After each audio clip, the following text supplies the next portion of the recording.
जय हिंद दोस्तों, कैसे हैं आप लोग? आगे बहुत ही अच्छे होंगे। तो आज मैं लेके आया हूँ यूपी ट्रिपल एस सी पेड 2025 जियोग्राफी सब्जेक्ट से मोस्ट इम्पोर्टेंट क्वेश्चन होने वाले हैं। तो चलिए हम देखते हैं पहला क्वेश्चन क्या कह रहा है। तो हमारा पहला क्वेश्चन है, भारत में सर्वाधिक क्षेत्रफल पर कौन सा वन फैला हुआ है? भारत में सर्वाधिक क्षेत्रफल पर कौन सा वन फैला हुआ है? तो हमारा ऑप्शन है सदाबहार वन, बी शुष्ककटिबंधीय कांटेदार वन, सी नम पर्णपाती वन और डी पर्वतीय वन।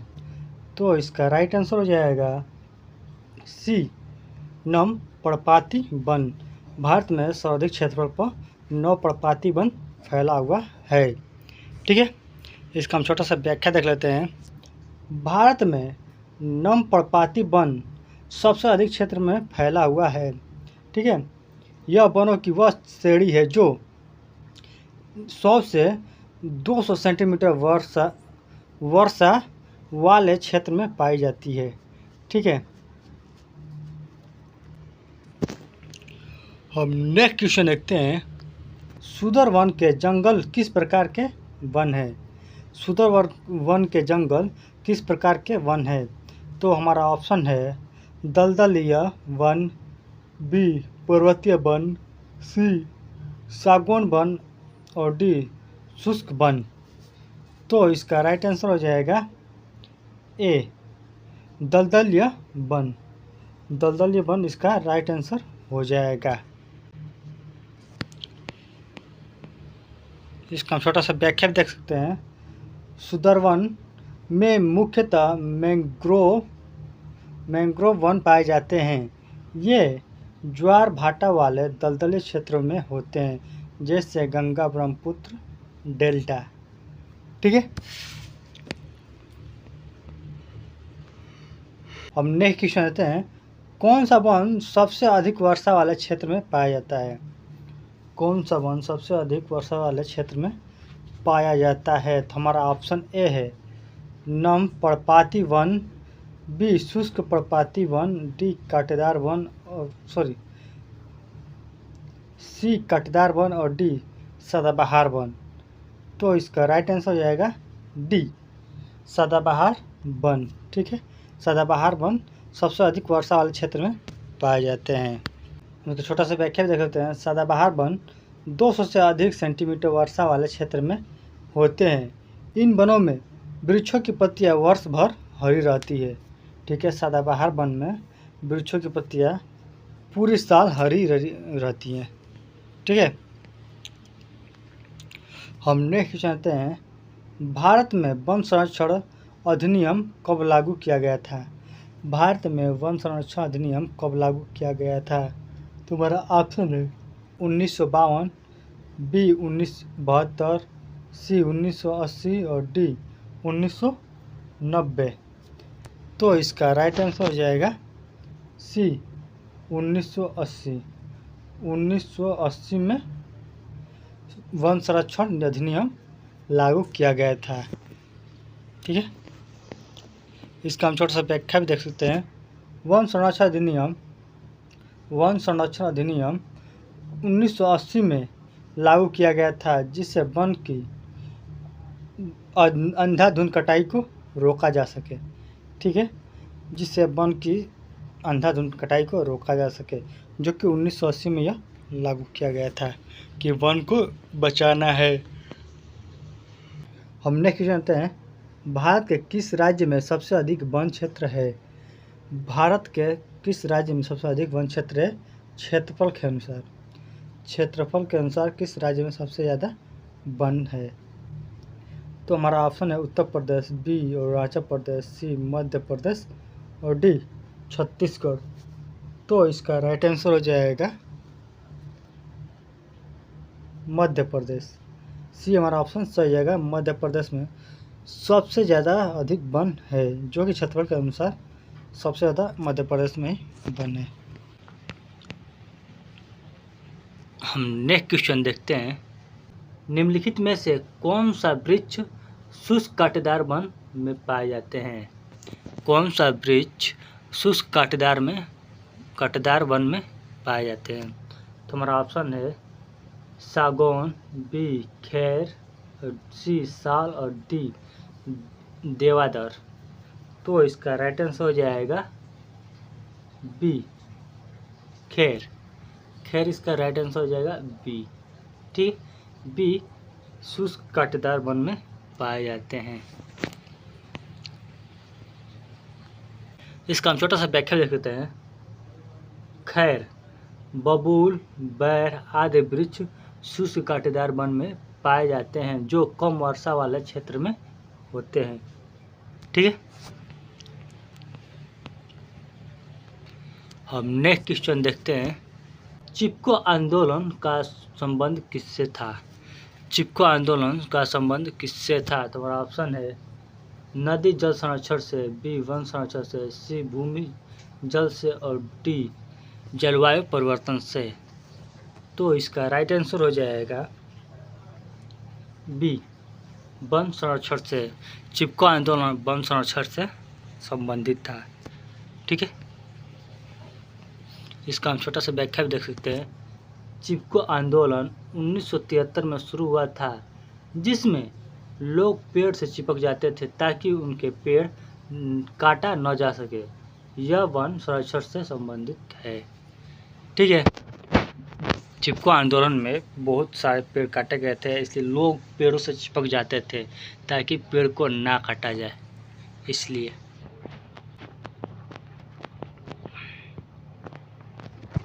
हम नेक्स्ट क्वेश्चन आते हैं। भारत में वनों का प्रतिकूल भौगोलिक क्षेत्रफल का लगभग कितना परसेंट है? ठीक है, तुम्हारा ऑप्शन है 10%, बी 15%, सी 21% और डी 30%। तो इसका राइट आंसर हो जाएगा सी 21%। 21%। ठीक है, इसका छोटा सा व्याख्या भी देख सकते हैं। भारत सरकार के अनुसार भारत का लगभग 21.7% वनाच्छादित है। यह आदर्श 33% से कम है। ठीक है, हम नेक्स्ट क्वेश्चन आते हैं। निम्न में से कौन सी वनस्पति उच्च पर्वतीय क्षेत्रों में पाई जाती है? निम्न में से कौन सी वनस्पति उच्च पर्वतीय क्षेत्रों में पाई जाती है? तुम्हारा ऑप्शन है ए साल, बी चीड़, सी सागौन और डी बबूल। तो इसका राइट आंसर हो जाएगा बी चीड़। इसका राइट आंसर चीड़ बी हो जाएगा। ठीक है, इसका हम छोटा सा व्याख्या देख सकते हैं। चीड़ और देवदार जैसे वृक्ष हिमालय के ऊंचे क्षेत्रों में पाए जाते हैं। ये ठंडे और ऊंचाई वाले क्षेत्रों के अनुकूल होते हैं। ठीक है,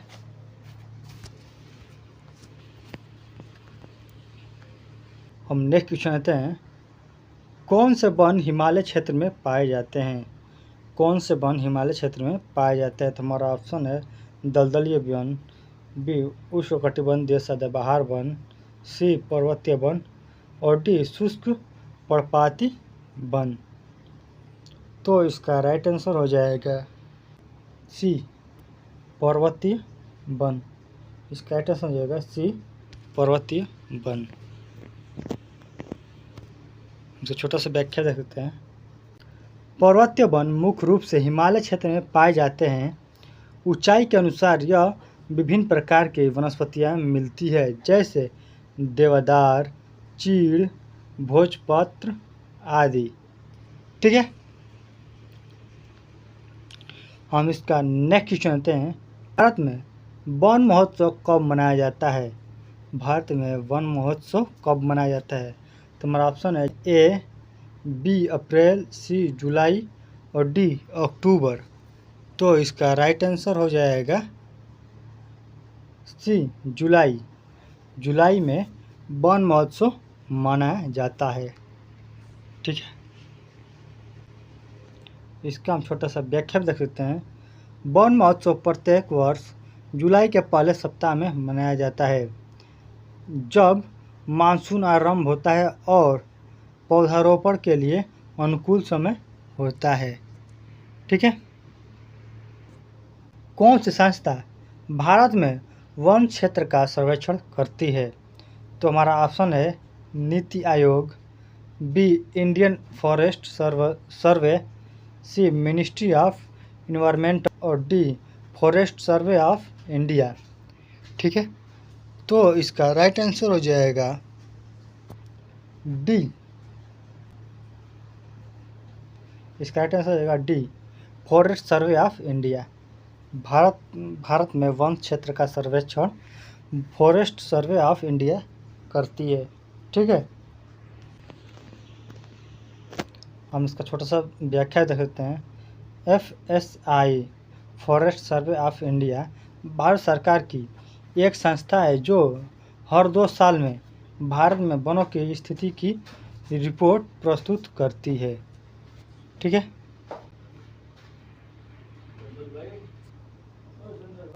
हम नेक्स्ट क्वेश्चन आते हैं। निम्नलिखित में से किस वनों में सागौन का पेड़ पाया जाता है? निम्नलिखित में से किस वनों में सागौन का पेड़ पाया जाता है? तो हमारा ऑप्शन है नम पर्णपाती वन, बी दलदलीय वन, सी पर्वतीय वन और डी शुष्क कांटेदार वन। तो इसका राइट आंसर हो जाएगा ए नम पर्णपाती वन। ठीक है, नम पर्णपाती वन में सागौन का पेड़ पाया जाता है। हम इसका छोटा सा व्याख्या देख सकते हैं। सागौन मुख्य रूप से नम पर्णपाती वनों में पाया जाता है। यह मूल्यवान इमारती लकड़ी देने वाला पेड़ है। ठीक है, सागौन का पेड़ बहुत ही मूल्यवान होता है, मतलब महंगा मिलता है और यह नम पर्णपाती वन में पाया जाता है। हम नेक्स्ट क्वेश्चन आते हैं। राष्ट्रीय उद्यान और अभयारण्यों का मुख्य उद्देश्य क्या है? राष्ट्रीय उद्यान और अभयारण्यों की मुख्य उद्देश्य क्या है? तो हमारा ऑप्शन है खेती को बढ़ावा देना, बी पेड़ काटना, सी अन्य जीवों और जैव विविधता का संरक्षण और डी शहरीकरण। ठीक है, तो इसका राइट आंसर हो जाएगा सी।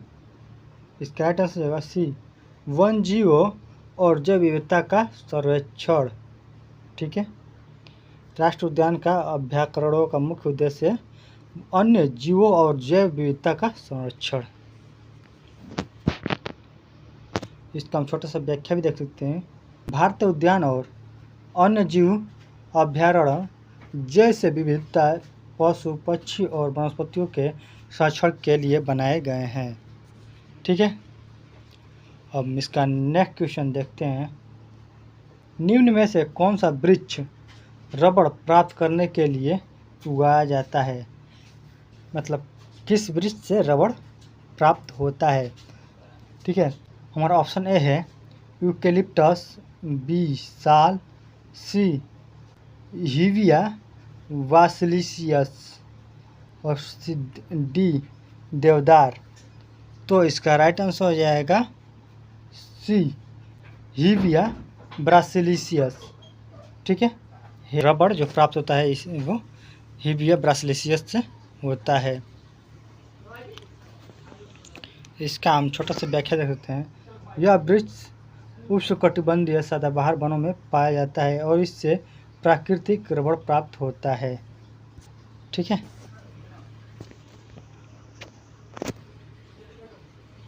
हम नेक्स्ट क्वेश्चन आते हैं। साल का वृक्ष मुख्य रूप से कहाँ पाया जाता है? साल एक पेड़ होता है।